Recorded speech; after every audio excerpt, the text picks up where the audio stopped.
Donc, je me présente, Benjamin Gauthier, je suis chargé de projet à Synergie Estrie.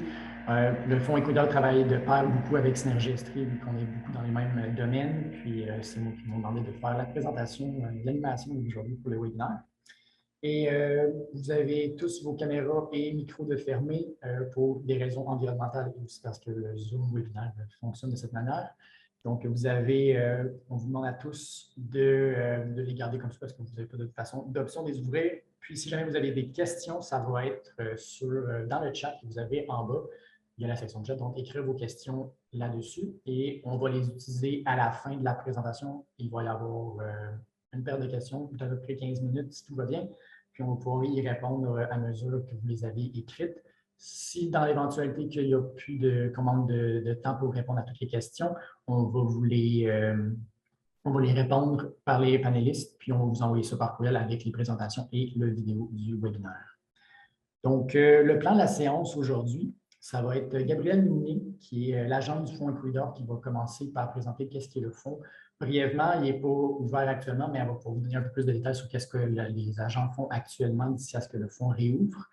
Ensuite, nous aurons Marc Bichaille, un avocat du Centre québécois du droit de l'environnement, qui va venir nous présenter le nerf de la guerre, donc l'éco-blanchiment aujourd'hui, un peu savoir qu'est-ce que c'est, comment ça fonctionne, qu'est-ce qui manque, qu'est-ce qui serait intéressant à rajouter pour le gouvernement. Bref, plein d'informations à ajouter aujourd'hui. Nous aurons ensuite Léontine Dureau, directrice au transfert de connaissances et au rayonnement au LIRID, qui est le laboratoire interdisciplinaire de recherche en ingénierie durable et en éco-conception, qui est à l'Université de Sherbrooke. Donc, elle va pouvoir nous présenter tout ce qui est analyse de cycle de vie et autres types d'analyses qui sont pertinentes pour essayer d'éviter ou de prévenir l'éco-blanchiment.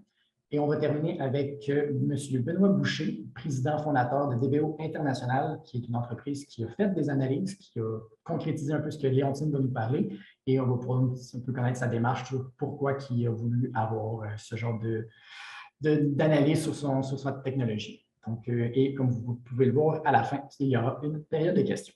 Donc, sans plus tarder, je laisse la parole à Gabriel pour pouvoir nous présenter le Fonds Equidor.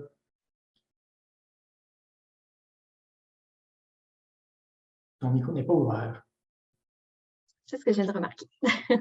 Donc, bonjour tout le monde. Merci d'être présent en aussi grand nombre. C'est super de voir qu'il y a beaucoup de participants.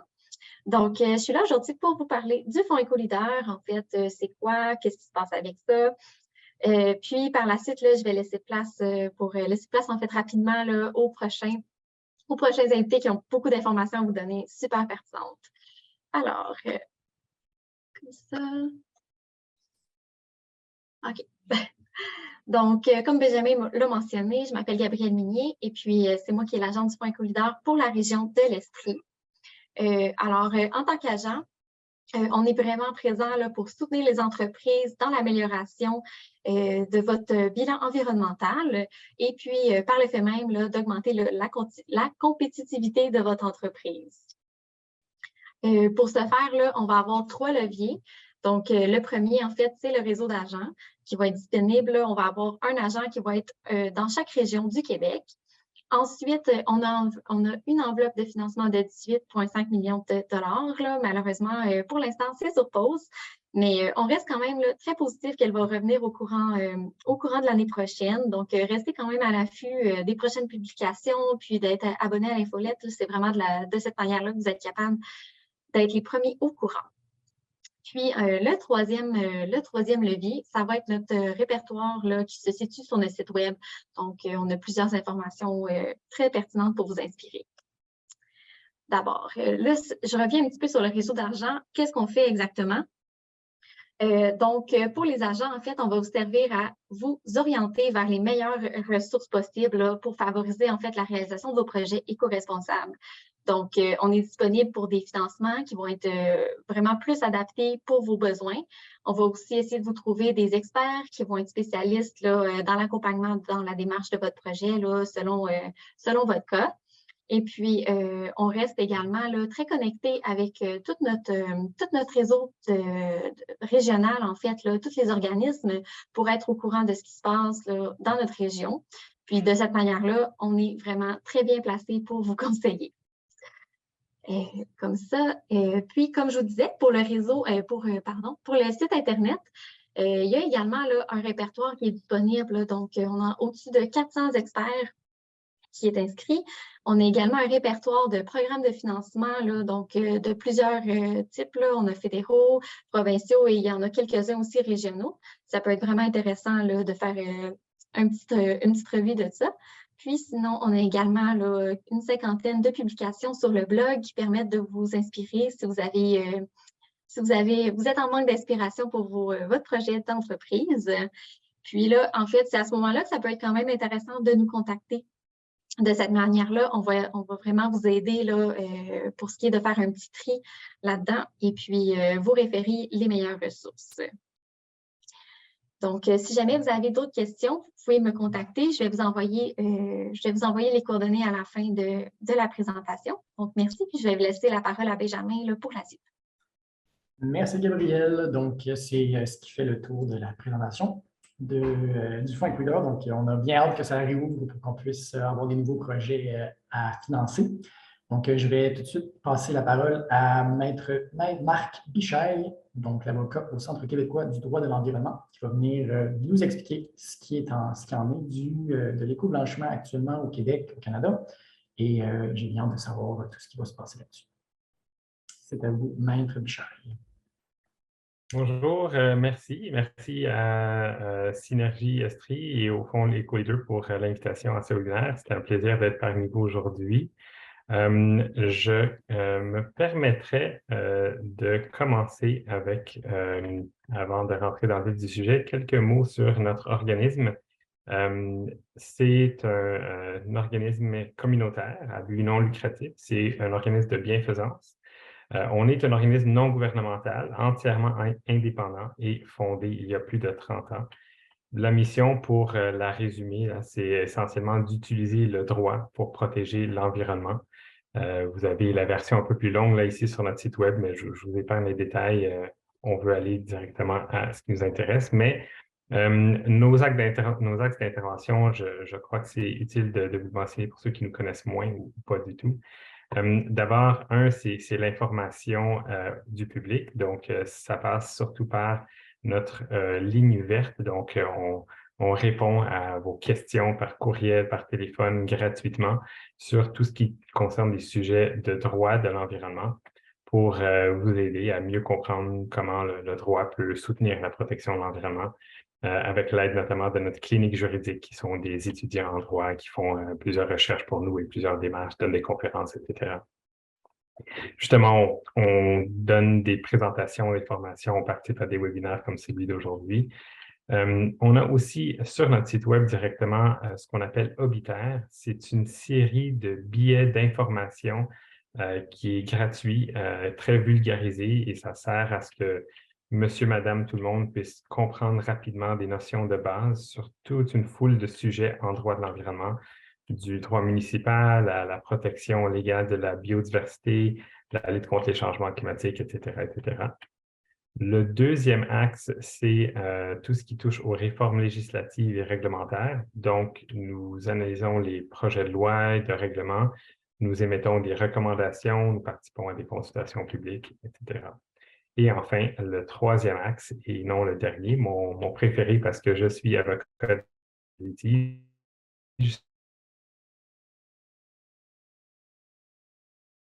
c'est quand nous allons devant les tribunaux pour essayer de faire progresser le droit de manière à ce qu'il peut, par exemple, en protéger des rainettes, des belugas, etc. Je pourrais vous en parler longuement, mais c'est pas. C'est ce qui nous a amené, en voyant un peu l'actualité, ce qui se passe autour de nous dans la société. On s'est dit cet été que ça serait intéressant de parler d'éco-blanchiment. En fait, c'est en fin septembre que nous avons publié notre rapport sur le sujet plus précis de l'éco-blanchiment climatique spécifiquement. C'est un rapport qui est disponible gratuitement sur notre site web.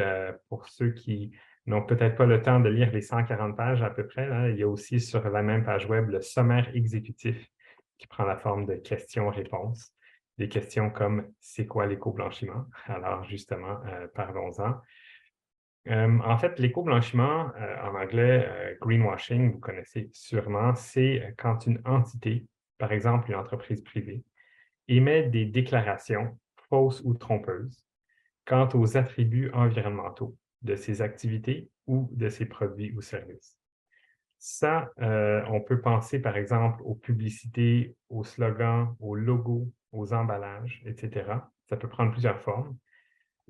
Et bien sûr, avec l'éco-blanchiment climatique, ou en anglais le climate washing, c'est plus spécifiquement quand les déclarations concernent évidemment les attributs climatiques. Donc, on peut penser à net zéro, carboneutre, des sujets qui concernent la réduction d'émissions de gaz à effet de serre ou l'alignement avec les objectifs de l'accord de Paris. Tout ce que je viens de vous décrire comme étant essentiellement la définition de l'éco-blanchiment, ça, c'est vraiment le concept général. C'est notre définition maison là, qui concorde avec celle que vous allez trouver dans la littérature internationale, mais ce n'est pas la définition légale. La définition légale en droit québécois ou canadien, en ce moment, elle n'existe pas. Ne la cherchez pas non plus dans les décisions des tribunaux. Il n'y en a aucune décision dans les tribunaux québécois, canadiens, jusqu'à présent, qu'on peut trouver assez facilement. Là, il n'y en a simplement pas qui traitent de cette notion-là. Pourquoi il n'y a pas de définition légale? C'est parce que la société, les marchés évoluent parfois plus rapidement que le droit et l'éco-blanchiment, c'est un phénomène encore relativement nouveau, ou du moins dont l'ampleur est assez limitée jusqu'à relativement récent. Et c'est vraiment là qu'on en parle beaucoup. Donc, nos législateurs n'ont pas encore réagi, mais ça va venir un jour ou l'autre. C'est plus une question de quand que de si. Et c'est en soi un problème qu'il n'y a pas de définition légale claire, parce que ça fait en sorte qu'on se retrouve finalement un peu dans le Far West en ce moment. Autant les entreprises elles-mêmes, le public, toutes les parties prenantes manquent de prévisibilité parce qu'on a de la difficulté à évaluer elle est où la ligne, qu'est-ce qui constitue de l'éco-blanchiment et qu'est-ce qui n'en constitue pas.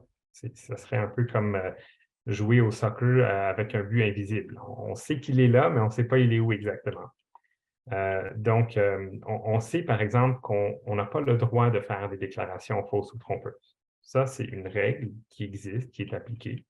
Mais est-ce que c'est faux ou trompeur de dire que mon produit est carboneutre? Par exemple, si j'ai comptabilisé seulement les émissions de GES de portée 1 et 2, mais pas 3, autrement dit, si je ne comptabilise pas les émissions en amont et en aval, par exemple, des émissions dans ma chaîne d'approvisionnement qui, selon moi, devraient être attribuées à mon fournisseur plutôt qu'à moi, ces questions-là, la réponse, on ne l'a pas. On n'a pas la réponse de savoir comment les autorités publiques qui sont chargées d'appliquer ces lois qui interdisent de faire des déclarations fausses trompeuses, comme par exemple le Bureau de la concurrence au fédéral ou l'Office de la protection du consommateur au Québec, comment ces autorités vont interpréter et appliquer cette règle très générale à des situations environnementales et climatiques particulières. Donc, c'est pour ça que le rapport du CQDE que je vous mentionne recommande à ces autorités publiques, notamment de renforcer le cadre juridique pour qu'il soit plus précis, plus clair et donc plus prévisible, qui devrait mettre tout le monde sur un pied d'égalité et on l'espère, encourager le secteur privé à continuer de faire preuve de leadership, à poser des gestes concrets pour l'environnement et le climat, c'est déjà le cas, mais aussi d'en parler publiquement pour inciter les clients, les compétiteurs, les employés, tout le monde à contribuer aussi à la transition écologique. Et une de nos craintes, honnêtement, avec la publication de ce rapport et avec tout ce qui est autour des webinaires, etc., c'est que plus on en parle alors qu'il y a ce manque de cadre précis, plus les entreprises vont considérer qu'il y a un risque. Il n'y a pas nécessairement un énorme bénéfice, il y en a un quand même, c'est sûr, mais il y a un risque. Donc, on a peur que les entreprises vont commencer à taire leurs gestes concrets qu'elles sont déjà en train de poser. En anglais, on parle déjà de climate hushing, donc le fait de continuer à poser des gestes, mais de moins en parler, de ne pas en publiciser quoi que ce soit. Et c'est ce qu'on veut éviter parce qu'évidemment, il faut poser les gestes et en parler justement pour inciter tout le monde à suivre. OK. Alors, est-ce que c'est une pratique répandue? En fait, est-ce que c'est un problème? Premièrement, assez grave pour les enjeux. Je vais sauter un peu par-dessus. Mais s'il y a des questions à la fin, je peux y revenir, mais je pense que tout le monde saisit assez facilement que c'est un enjeu important. C'est une pratique répandue, oui. Je peux certainement vous dire que tout le débat autour de l'éco-blanchiment est déjà foisonnant et il prend de l'ampleur rapidement. Il y a des études qui recensent le nombre de plaintes, le nombre de litiges dans les dernières années et ces études démontrent là, vraiment que ça évolue très vite. Le public est de plus en plus sensibilisé. Il y a de plus en plus de plaintes. Les concurrents aussi, donc les entreprises entre elles font des plaintes aussi. Les médias en parlent de plus en plus. Donc, même si la réforme du cadre juridique se fait attendre, on sent quand même que la surveillance des entreprises s'accentue dans la société. Par exemple, seulement en 2021-2022, donc à peu près dans les derniers 1 an et demi, il y a eu 5 plaintes pour éco-blanchiment au bureau de la concurrence. Et ça, c'est seulement celles qui sont très médiatisées par les plaignants eux-mêmes, donc ceux qui portent plainte. Mais derrière ça, il y en a bien d'autres encore dont on n'a jamais vent parce que la personne porte plainte, puis le bureau de la concurrence, par exemple, fait ses enquêtes de façon confidentielle, donc on ne sait pas, mais il y en a, c'est clair qu'il y en a beaucoup. Alors, les règles. Pour les fins d'aujourd'hui, je vais garder ça simple. Je vais m'en tenir à cette notion de déclaration fausse ou trompeuse. C'est ce qu'on retrouve dans le domaine de la protection du consommateur. Ça couvre vraiment un éventail extrêmement large de situations. Mais sachez qu'il y a quand même différents ensembles de règles qui s'appliquent à des secteurs particuliers. Par exemple, les grands émetteurs sont assujettis au SPED, le système de plafonnement et d'échange de droits d'émission de GES. Il y a des sociétés cotées en bourse qui ont des règles qui leur sont propres et il y a des travaux là-dessus pour les obliger à divulguer des diverses informations liées au changement climatique, aux risques qui viennent avec ça. Il y a aussi des normes qui émanent d'efforts d'autorégulation comme le Code canadien des normes de la publicité, etc. Mais comme je vous dis, je m'en tiens pour aujourd'hui à ce qui concerne la protection du consommateur et le droit de la concurrence. Alors, quoi faire? C'est vraiment ce qu'on veut savoir de façon pratico-pratique. C'est sûr que la première chose et la plus importante, c'est de ne pas se fier entièrement à nos propres équipes internes. C'est vraiment d'aller vers des experts qui ont les connaissances pointues que ça prend, d'aller vers les tiers indépendants, vraiment indépendants. Ça, c'est important parce que quand je pense, par exemple, à un conseiller financier qui travaille pour une institution financière, il n'y a pas beaucoup de chances qu'il va conseiller des produits financiers d'une autre institution. Alors, c'est un peu le même principe qu'on peut voir, par exemple, dans certains marchés carbone volontaires pour compenser ces GES. Bien, si je parle à quelqu'un qui ne vend qu'une chose, il ne va probablement pas me proposer d'autres choses. Donc, ça, c'est important de s'assurer des experts indépendants. Une autre chose aussi, j'ai vraiment souligné, qualifié, justifié, divulgué, je veux vous en parler un peu. La qualification, par exemple, quand on pense aux déclarations liées au climat, qualifier, c'est notamment en fonction de la portée que j'ai mentionné rapidement, les scopes en anglais. Les règles d'attribution aussi, est-ce que ce sont mes GES versus celles de mon fournisseur ou celles du client qui consomme, etc. Ça, c'est important. L'échéancier, donc est-ce que si je dis que je vais être carboneutre en 2030, c'est la même chose qu'en 2050? C'est sûr qu'il y a des nuances. Si je ne le dis pas du tout, est-ce que ça veut dire que je suis déjà carboneutre maintenant? C'est important de parler d'échéancier quand on fait des déclarations qui ont un aspect de temps. Les caractéristiques aussi des mécanismes de compensation, quand on pense aux compensations carbone, elles ne sont pas toutes les mêmes, elles ne sont pas toutes égales et en général, tout ça fait l'objet de beaucoup de critiques. Donc, c'est important de fournir beaucoup de précision sur les mécanismes qu'on utilise et le plan de transition de l'entreprise, etc. Donc, ça, c'est la qualification. Autrement dit, c'est de ne pas rester vague et simplement dire que, par exemple, mon produit est propre, mais ça serait vraiment d'aller beaucoup plus dans le détail et d'expliquer c'est quoi exactement qu'on est en train de dire. Ensuite, la justification des déclarations. Donc, de la même manière qu'un comptable va nous demander des pièces justificatives, l'idée, c'est d'avoir en main toute l'information qui documente adéquatement, de manière mesurable, de manière adéquate, comment on peut arriver à la conclusion qui est mise de l'avant dans la déclaration. la divulgation. Donc, ce n'est pas juste, selon nous, de les avoir en main là, dans un tiroir dans notre bureau, mais de vraiment publiquement divulguer les mêmes pièces justificatives quand on parle de justification.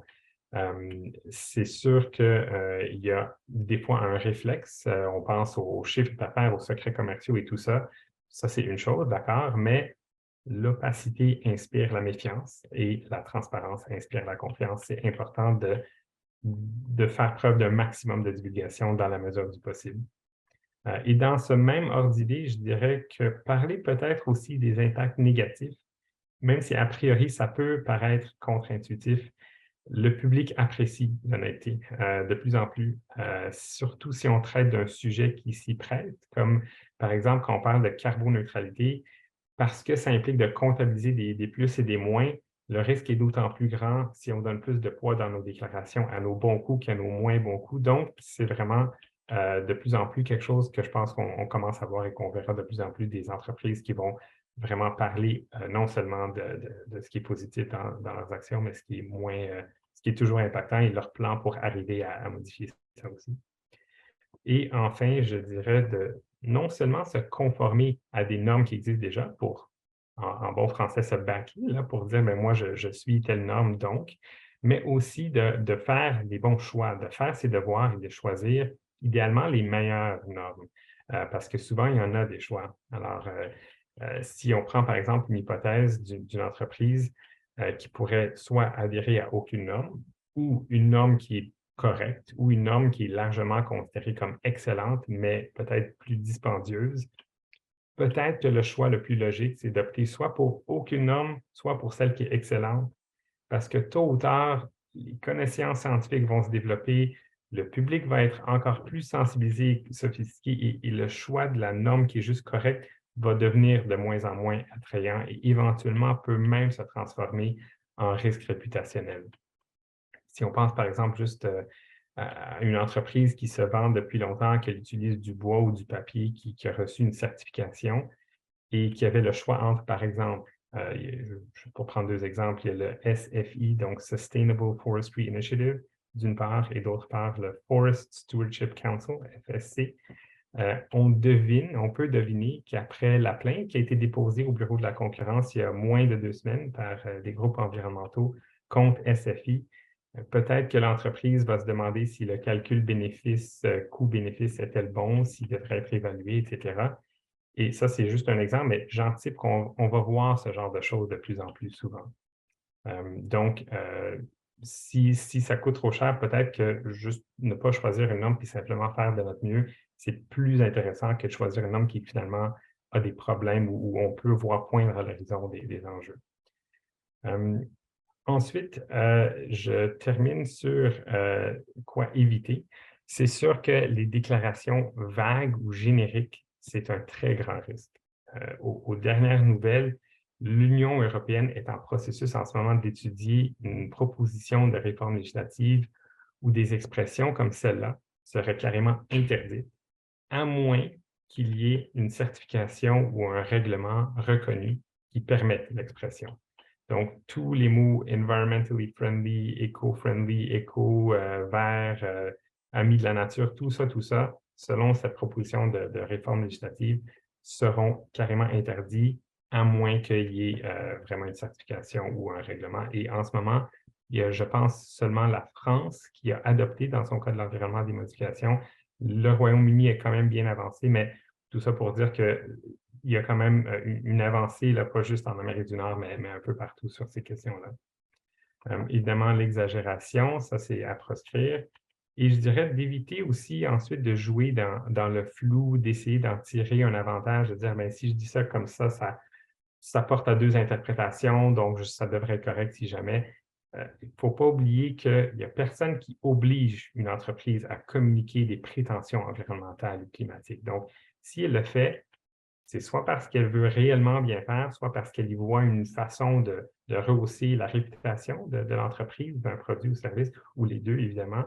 Donc, quand le scandale explose, on vient de perdre ce bénéfice, alors qu'on n'était pas obligé d'assumer ce risque. Donc, si en plus c'était une prétention qui était faite vraiment 100% de bonne foi parce que l'entreprise a une bonne sensibilité environnementale qui est forte, qui est profonde, qui est authentique, bien, ça fait d'autant plus mal quand ça se retourne contre l'entreprise. Donc, tout ça pour dire que dans le doute, soyons prudents.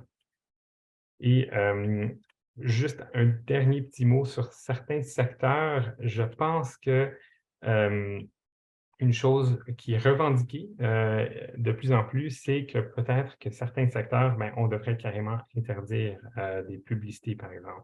En France, on a vu des publicités pour vendre des énergies fossiles, charbon, pétrole, gaz, carrément interdites. C'est sûr qu'il y a des nuances, là, mais le principe, la règle est là, et c'est pour maintenant, c'est pour 2023. Au Canada, il y a déjà une demande en ce sens, notamment de l'Association canadienne des médecins pour l'environnement. Est-ce qu'on va commencer à voir des interdictions pour certains secteurs qui ont des impacts environnementaux ou climatiques particulièrement appréhendés? Peut-être. Quand on pense aux ressources non renouvelables, par exemple les mines, les projets qui ont un impact net négatif sur la biodiversité, comme des projets dans des milieux naturels, même en terre privée où il y a des espèces à statut précaire, ou des projets qui ont un impact sur des milieux hydriques ou tout ce qui concerne, par exemple, un enjeu sur l'utilisation durable de l'eau, comme par exemple l'industrie de l'embouteillage. C'est des secteurs où on peut se demander si dans les prochaines années, la tolérance du public et éventuellement des décideurs envers des pratiques qui sont peut-être dans une zone grise d'éco-blanchiment pourraient se voir resserrer la vis. Donc ça, c'est à suivre. Voilà. Merci. Merci beaucoup, Maître Duchesne. C'était extrêmement intéressant et je suis vraiment content que vous ayez parlé rapidement du climate washing. J'avais lu dernièrement par rapport à ça, puis je suis très intéressé d'en apprendre plus sur ce qui pourrait se passer avec cette mesure-là ou cette nouvelle tendance-là. Donc, je passe immédiatement la parole à Léontine Duroux-Lyride pour qu'elle puisse venir nous parler justement de c'est quoi les certifications, des attestations. Vous avez justement parlé de comment aller chercher des experts pour qu'ils puissent nous faire bien des bons calculs puis qu'on puisse les divulguer après ça de façon convenable au public. Donc, c'est à toi, Léontine, tu peux partager ta présentation. Est-ce que vous voyez bien ma présentation? Pas encore. OK.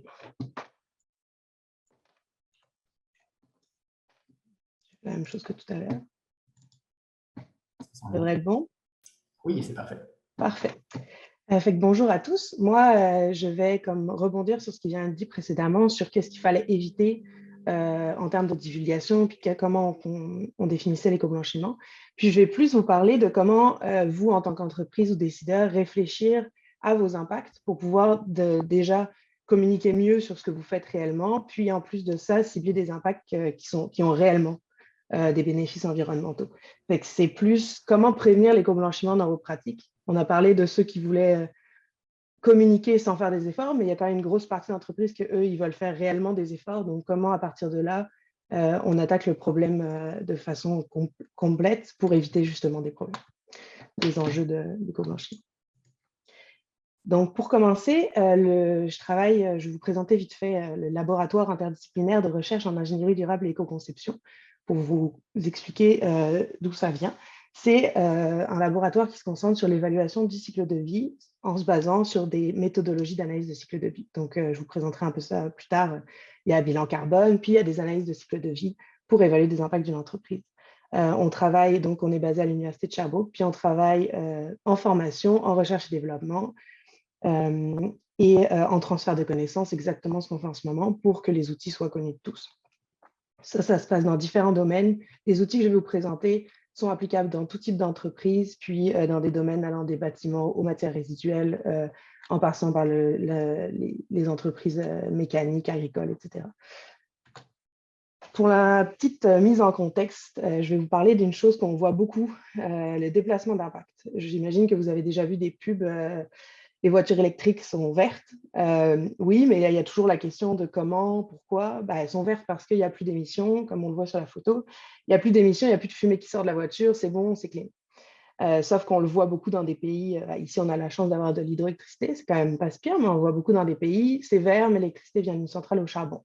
Ça, c'est un cas typique de déplacement d'impact et qui finalement entraîne de l'éco-blanchiment parce que le constructeur il va dire que sa voiture est verte, mais il s'est concentré juste sur le fait qu'il n'y a plus d'émissions qui sortent du pot d'échappement de la voiture. Alors que quand on regarde le cycle de vie complet de la voiture et de la production d'électricité, là, on a clairement un enjeu environnemental c'est les émissions liées à la production d'électricité. Donc, pour prévenir ça, comment on fait dans son approche de son produit ou de son procédé, c'est de faire avec l'approche du cycle de vie, c'est-à-dire de prendre en compte les impacts socio-environnementaux et économiques suivant ce qu'on essaye de chercher. Dans notre cas, on va aller regarder l'environnement, propre à un produit ou à un service tout au long de son cycle de vie, dans ce qu'on appelle du berceau au tombeau ou dans le cas d'une circularité parfaite, du berceau au berceau. C'est-à-dire qu'on va regarder les impacts de l'extraction des matières premières, de la production du produit ou du service, du transport entre chaque étape, de l'utilisation, donc qu'est-ce qui se passe quand les personnes utilisent votre produit ou votre service, puis de la fin de vie. Donc ça, c'est l'enjeu, tout ce qui est autour des déchets, entre autres. Qu'est-ce que ça nous permet? Ça nous permet de mieux comprendre où sont nos impacts environnementaux, puis comment les prévenir. Et à partir de là, on parlait de transparence. Ça permet vraiment de dire, on fait des efforts sur la production de notre produit, au lieu de dire notre produit est bon all the way. Non, on fait des efforts sur une étape et ça évite du déplacement d'impact. Cette approche-là, elle est la base de ce qu'on appelle une analyse de cycle de vie. Donc ça, c'est la méthodologie d'évaluation d'impact qui est basée sur l'approche de cycle de vie.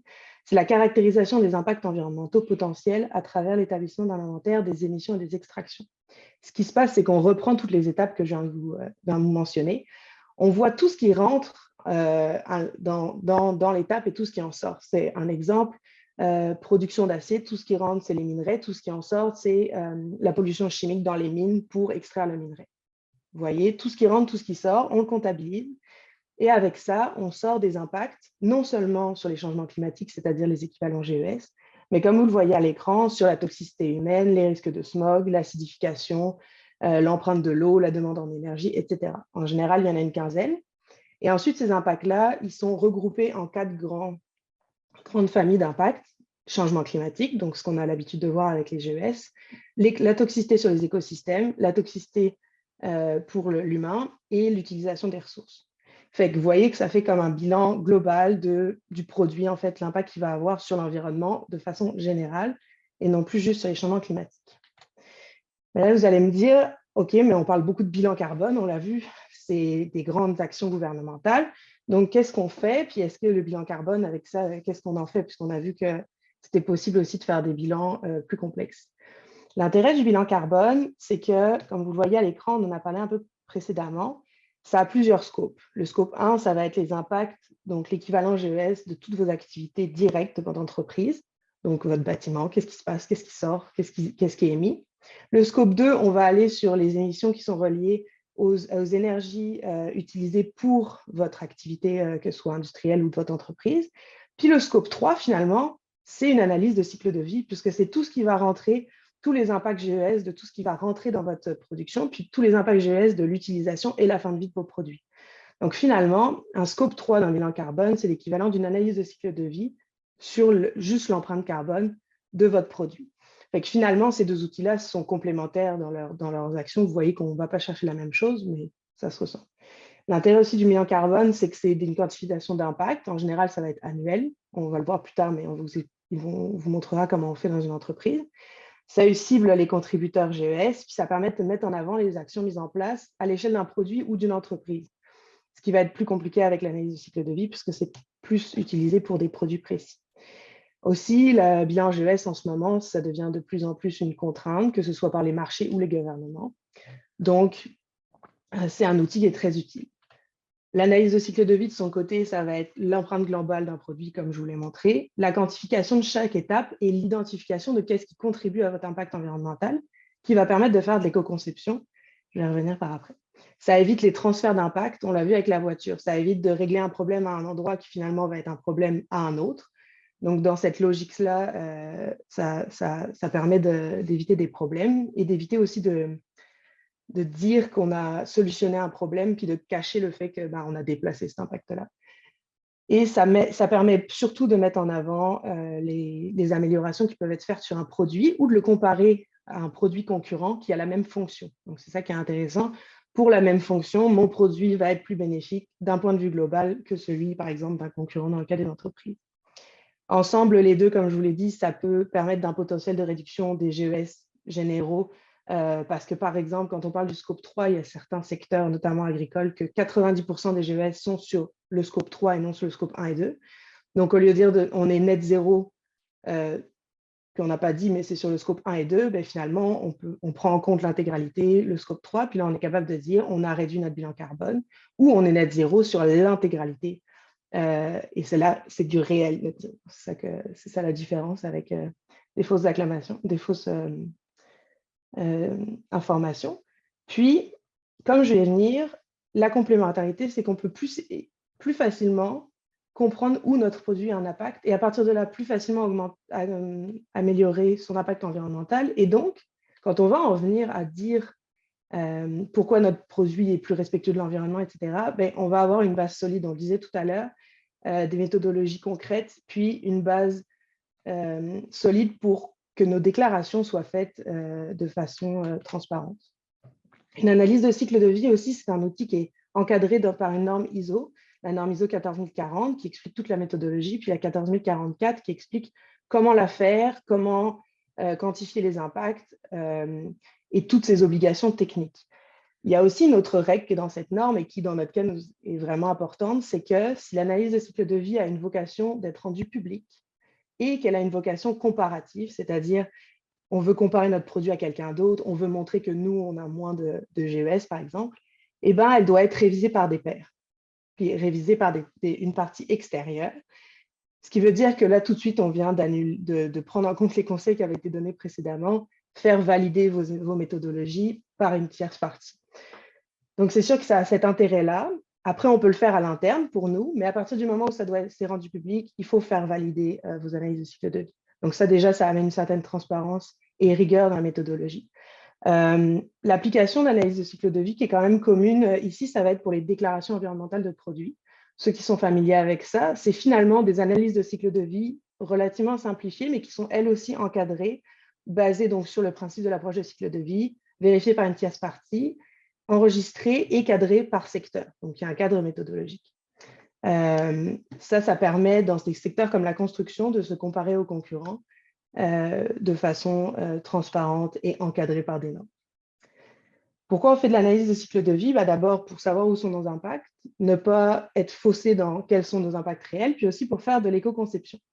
L'éco-conception, c'est une des stratégies d'économie circulaire qui permet de réduire les impacts négatifs sur l'environnement tout au long du cycle de vie du produit, mais on parle donc de la phase de conception.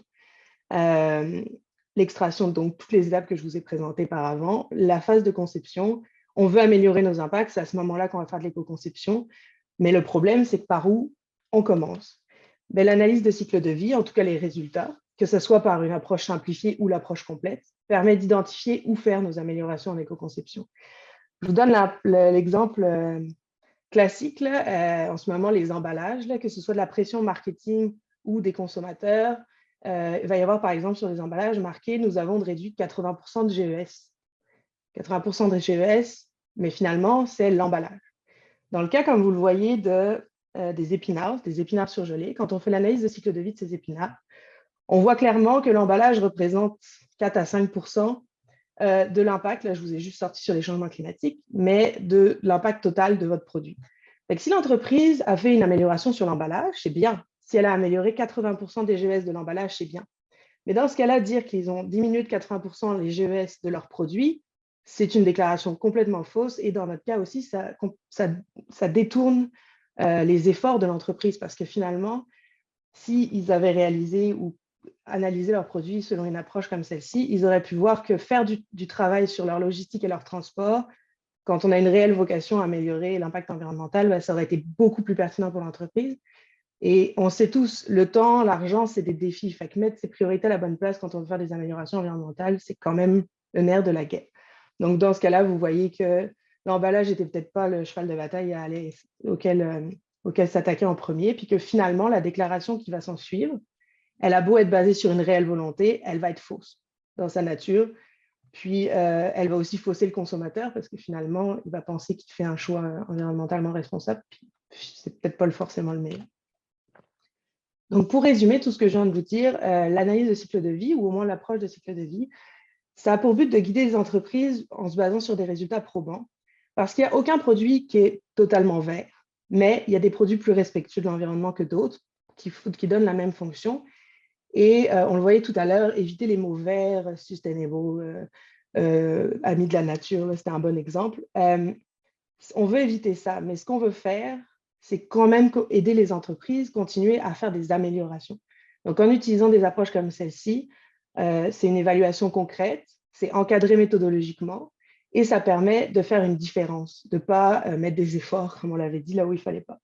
Ça évite les fausses bonnes idées. C'est de plus en plus le cas en ce moment. Tout le monde veut gérer les GES. On veut faire des améliorations. Puis il y a plein de solutions, qu'elles soient technologiques, notamment technologiques, qu'on dit ça va nous sauver, que ce soit ça va diminuer nos déchets. Cette solution-là, elle va capter le carbone, par exemple, ce genre d'exemple. Dans une analyse d'impact direct, quand on est juste sur le produit, ça peut être positif. Sauf que quand on va regarder sur toutes les étapes du cycle de vie, ben là, on va se voir que peut-être que dans l'état actuel des choses, développer cette technologie pour répondre à ce problème-là, c'est finalement créer un autre problème ailleurs. Fait que l'approche de cycle de vie, c'est vraiment un outil qui va éviter ça et qui permet de nuancer aussi les solutions miracles qu'on peut voir ces derniers temps pour aider l'environnement. Pour les entreprises, c'est vraiment, puis ça j'insiste là-dessus, c'est vraiment de vous aider à prioriser les actions parce que avec la pression des consommateurs, du marketing, du marché, là, tout le monde comme veut du vert, du green, du sustainable, etc., on a tendance à essayer de répondre à ces enjeux-là. Sauf que finalement, c'est des efforts, comme vous l'avez vu avec l'emballage, puis ce n'est pas toujours le cas de l'emballage, ça peut être n'importe quelle autre étape. On va tendance à mettre des efforts sur des choses qui ne contribuent pas réellement à diminuer l'impact du produit. Et donc, pour les entreprises, ça, ce n'est pas forcément positif parce qu'ils vont faire des efforts. Après, ils vont se rendre compte que ce qu'ils ont fait, ils ne peuvent pas tant le divulguer parce que ce n'était pas autant clair et encadré ou qu'ils ne peuvent pas aller chercher de certification parce que finalement, ce n'était pas un des impacts les plus importants. Donc, ils ont mis beaucoup de ressources sur une étape qui n'était pas l'étape la plus impactante. Et là, on va toujours aller dans la transparence, mais dans l'enjeu de transparence, mais ils vont pouvoir dire si ils s'améliorent de façon concrète. On a amélioré ça. Ça n'a pas l'air d'être la chose la plus évidente, mais c'est clairement ça qui contribue le plus à nos impacts environnementaux, par exemple les GES. Donc, ces démarches-là, de prendre le produit puis l'impact dans tout son ensemble, puis d'éviter les déplacements d'impact, ça permet aux entreprises et aux consommateurs aussi, finalement, de choisir des produits qui ont réellement un meilleur impact et de s'orienter, puis d'avoir le plus vite des impacts positifs parce qu'on le voit, les échéances sont courtes. Là, on parle de 50% des émissions à 2030, 2050.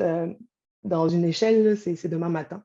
Fait que mettre les efforts à la bonne place, c'est quelque chose d'important. C'était tout pour moi. Je vous remercie pour votre attention. Puis je repasse la parole à Benjamin. Merci beaucoup, Léontine. C'est toujours très intéressant de t'entendre parler de l'analyse des cycles de vie et avec le concept des courbes de réchauffement, c'est encore plus intéressant de voir les résultats que ça peut donner. Donc, je vais tout de suite passer la parole à M. Benoît Boucher de DBO International qui va venir nous parler un peu de sa démarche, qui a eu aussi un financement par le fonds EcoLeader pour pouvoir réussir à faire une analyse de ses GES, de sa technologie. Puis, dès qu'il va réussir à partager son écran et à se enlever son mute. Je vais pouvoir le faire. On va juste enlever activer votre micro, M. Boucher, puis on va pouvoir vous entendre. Excellent. M'entendez-vous? On vous entend très bien. La présentation est belle, donc la parole est parfait. Bonjour tout le monde. Merci de l'invitation. Vous allez comprendre qu'après avoir passé en troisième, après des gens qui ont tenu ce type de discours-là, vis-à-vis de tout le monde, je me sens à l'aise et un peu mal à l'aise parce que je me sens comme quelqu'un qui va se présenter et se dénuder devant tout le monde suite aux allégations qui ont été qui sont vraies et qui ont été menées de l'avant par nos deux premiers conférenciers. Toutefois, chez DBO, on n'a jamais eu peur de la vérité. Alors, je me présente, je suis Benoît Boucher, je suis président de DBO International et nous, notre mission, notre vocation, c'est ni plus ni moins de promouvoir une technologie ou plutôt, j'essaie de changer d'image. Mon spécialiste n'est pas avec moi, vous allez comprendre. Il arrive. Ah, OK. Là, il va probablement dire qu'est-ce que tu as fait. OK. OK. Alors, la présentation n'a toujours pas changé, M. Boucher. Elle n'a pas changé? Ah oui, c'est bon, ça vient d'arriver. Ça a pris un peu de temps avant que ça se fasse. Mais Ben, excusez-moi, la technologie, ce n'est pas mon fort, c'est plutôt parler du produit qui est ma vérité. La mission de l'entreprise depuis 2000, OK? Et c'est important que je fasse une mise au point, c'est qu'en 2000, quand on a décidé de mettre sur pied une entreprise dans le domaine de l'environnement, on s'est posé la question, depuis que le monde existe, il y a des pollutions sur la Terre. Alors, comment nous, on peut mettre sur pied ou mettre en action une technologie qui émetterait ou produirait les mêmes effets que la nature sur la dépollution? Alors, ça nous a amené à mettre au point une technologie qui utilise les forces de la nature pour traiter l'eau. Donc, notre mission a été tout simplement de créer puis d'appliquer en traitement de l'eau une technologie innovatrice, respectueuse de l'environnement et adaptée à toute situation. Et vous allez comprendre au fur et à mesure pourquoi je dis ça. Qu'est-ce qu'une technologie passive? C'est une technologie qui va utiliser, bien sûr, les forces de la nature. Ce qu'on a fait, c'est qu'on a reproduit 3 conditions pour avoir une biomasse qui nous permet, cette biomasse-là, d'assimiler les polluants et rejeter de l'eau claire. Je dis bien de l'eau claire. Et ce, tout en respectant le traité de Kyoto en 1997 qui parlait du développement durable. Alors, ça a été notre fer de lance et notre hypothèse d'aller vers des technologies parce qu'on s'est propulsé en 2025-2030. On a dit comment les gens vont être, qu'est-ce que la population va ressentir, comment la population va voir l'environnement. Et on s'est fixé comme hypothèse cette avenue-là. On a fini par développer une technologie après plusieurs années et cette technologie-là comporte les caractéristiques qui sont présentes sur la diapositive. Alors, on parle d'une technologie qui n'a pas besoin nécessairement d'énergie. Quand je dis nécessairement, c'est que si à l'état gravitaire de l'installation, vous n'avez pas besoin d'énergie, cette technologie-là ne développe pas d'odeur, elle assimile et elle a des performances épuratoires exceptionnelles. Vous allez pouvoir en juger au fur et à mesure de ma présentation. Il nous fallait développer une technologie pour dire qu'on allait à l'extérieur du Canada. Il nous fallait développer une technologie qui pouvait être utilisée dans plusieurs situations et ce, dans différents climats. On a pris plusieurs années, on a pris pas loin de 15 ans avant de se présenter à l'international. Pourquoi? Parce qu'on ne se présente pas à l'international avec des choses qui ne rempliront pas les attentes des clients. Et chez nous, dès qu'on a fondé l'entreprise, on s'est donné 5 valeurs essentielles dans l'entreprise. La première étant l'honnêteté, la responsabilité, l'initiative ou l'innovation, si vous aimez mieux, l'équipe et la famille. Donc, à partir de la première valeur, je peux vous dire qu'à certains égards, j'ai perdu de très gros contrats parce que je voulais être honnête. Honnête vis-à-vis du client et honnête vis-à-vis de l'environnement. Dans cette diapositive-là, vous avez 4 pays, entre autres le Pérou, où on a installé notre technologie à plus de 5000 mètres au-dessus du niveau de la mer et on a obtenu les mêmes performances épuratoires. En France, au Canada, quand on parle d'un climat à moins 50, moins 40, moins 50, parce que là, on se situe au nord du Québec, à Sainte-Terre, et en Algérie, en plein milieu du désert. Alors, il nous fallait trouver une technologie, une façon de faire qui convenait à l'international. Alors, c'est sûr qu'à travers ces expériences-là, j'ai toujours eu le souci de mesurer les résultats et d'aller chercher des certifications qui me permettaient de rentrer dans les normes du pays, de rentrer dans les normes de DBO international et bien sûr, d'avoir une technologie où je pouvais parler de la réalisation. Je ne parlais pas à travers mon chapeau de l'expression québécoise, mais j'utilisais des documents qui étaient véridiques. Les mesures de l'eau étaient prises par des parties indépendantes. Alors, je ne pouvais pas aller sur mon installation, prendre un échantillon et dire voici le résultat que j'ai. Non, j'ai toujours été intègre et honnête en disant c'est une tierce partie, ils vont aller prendre des échantillons, ils vont me donner les résultats et j'en ferai des études de cas qui sont véridiques.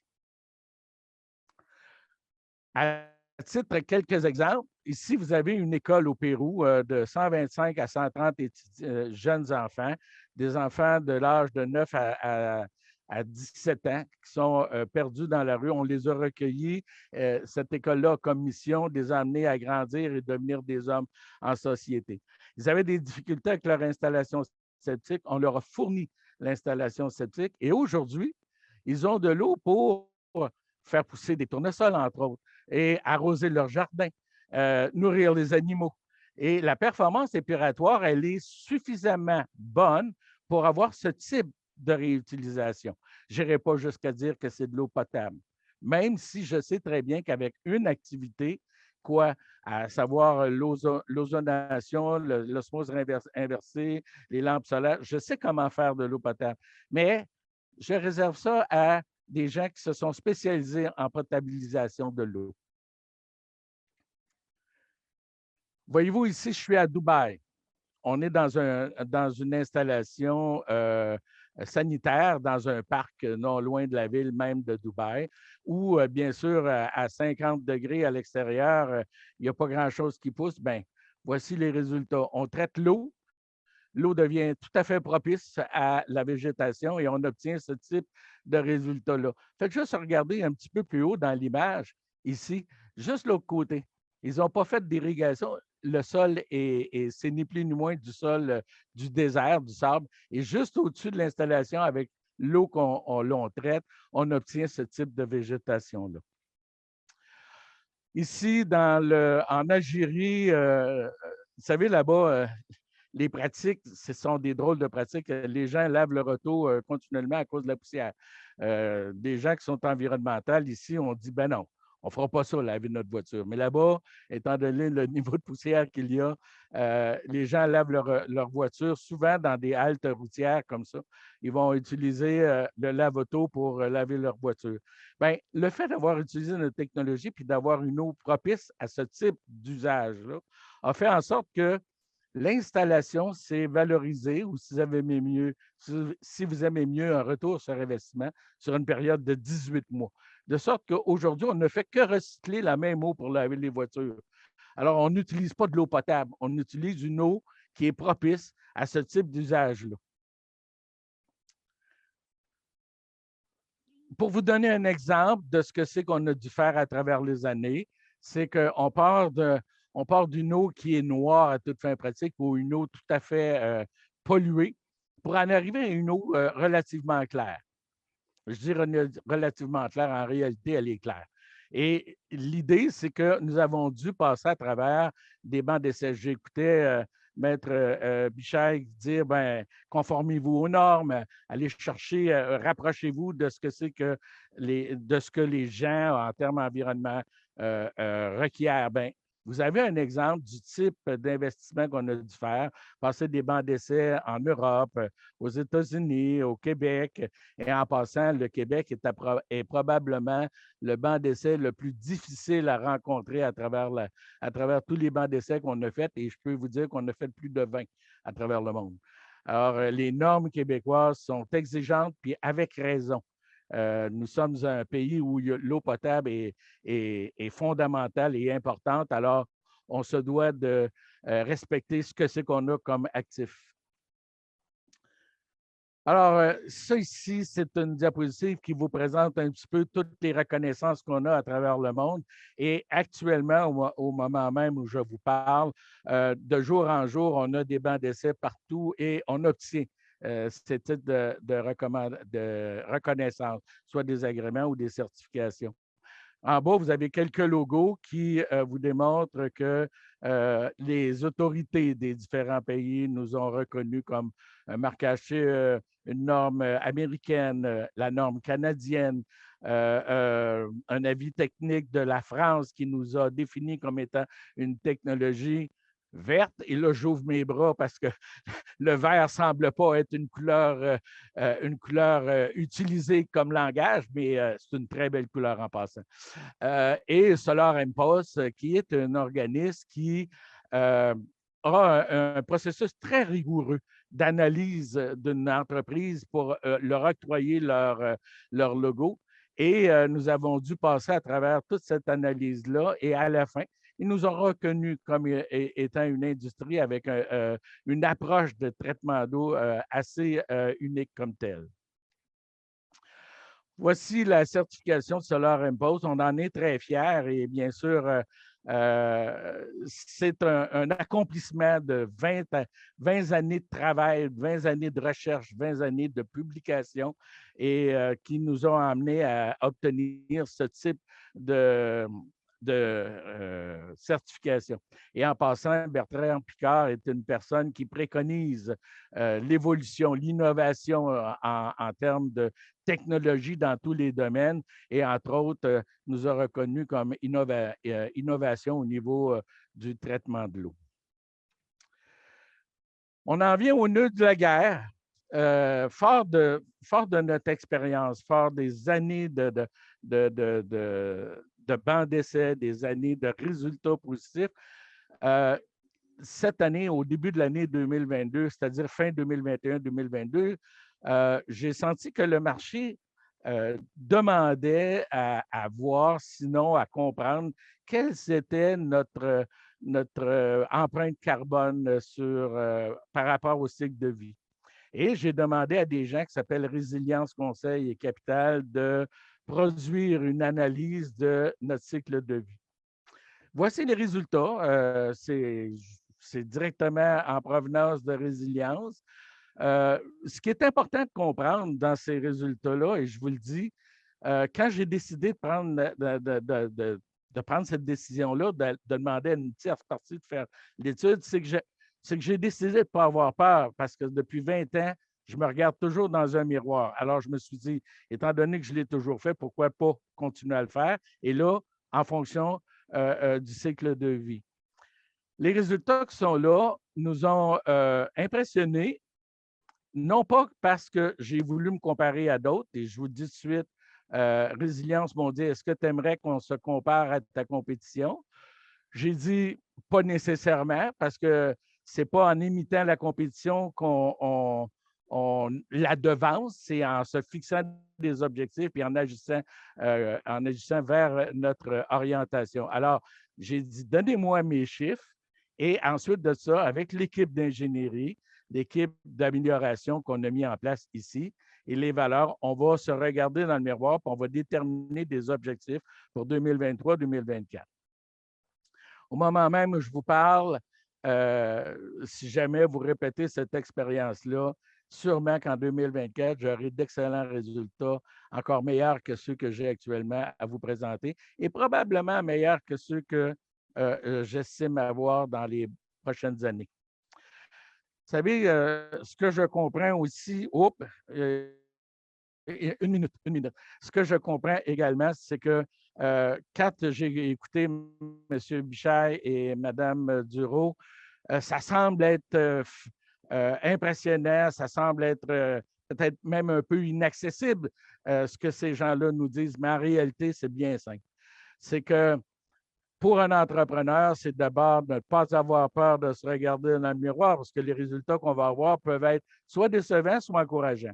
Puis, vouloir s'améliorer. Ce sont deux principes fondamentaux. Et maintenant, pour la préparation, c'est aussi simple que vous prenez vos commandes clients avec les volumes que vous avez et vous cumulez cette information-là. Vous prenez vos factures de fournisseurs, donc il y a les adresses et tout ce qu'il faut, et vous donnez le volume d'achat pour chacun d'eux. Vous avez votre type de produit et vous donnez les caractéristiques de votre produit. Vous passez 4 à 5 heures à échanger avec votre professionnel. Puis, à la fin, il vous revient avec des résultats et vous les discutez. Conclusion, vous avez un rapport qui vous donne une vérité. Je n'ai peut-être pas dit la vérité, mais qui vous donne une vérité. OK? Et en conclusion, ben, après ça, servez-vous-en. Laissez pas ça dans le tiroir en disant « Ah, j'ai accompli mon devoir ». Non. C'est jamais fini. L'amélioration, ça se fait de jour en jour, de sorte que vous fixez vos objectifs d'amélioration. Puis, important, passez à l'action, faites-le. Merci de votre attention. Merci beaucoup, M. Boucher, pour cette dernière parole très inspirante pour, j'espère, les autres entrepreneurs qui nous écoutent aujourd'hui et qui voudraient se lancer dans des différentes analyses, peu importe lesquelles qu'on a parlé aujourd'hui. Mais je suis très content de tous vous avoir eu aujourd'hui, Maître Bichet, Léontine et Benoît. On va espérer qu'on n'a pas de questions qui sont dans le chat actuellement. Puis on est déjà rendu à midi, donc on a malheureusement écoulé un peu tout le temps qu'on avait. Si jamais des participants, ben, comme je vous disais, je vais avoir toutes les coordonnées des différents panélistes qu'on avait aujourd'hui. N'hésitez pas à les contacter si jamais vous avez des questions. Puis vous allez recevoir prochainement les diapositives et la présentation web pour pouvoir réécouter ceux qui vont s'ennuyer d'entendre les belles paroles de M. Boucher, de Léontine et de Maître Michel. Donc, sur ce, je vous souhaite tous un bon dîner et un bon temps des fêtes, car la Noël s'en vient. Merci beaucoup. Merci. Merci.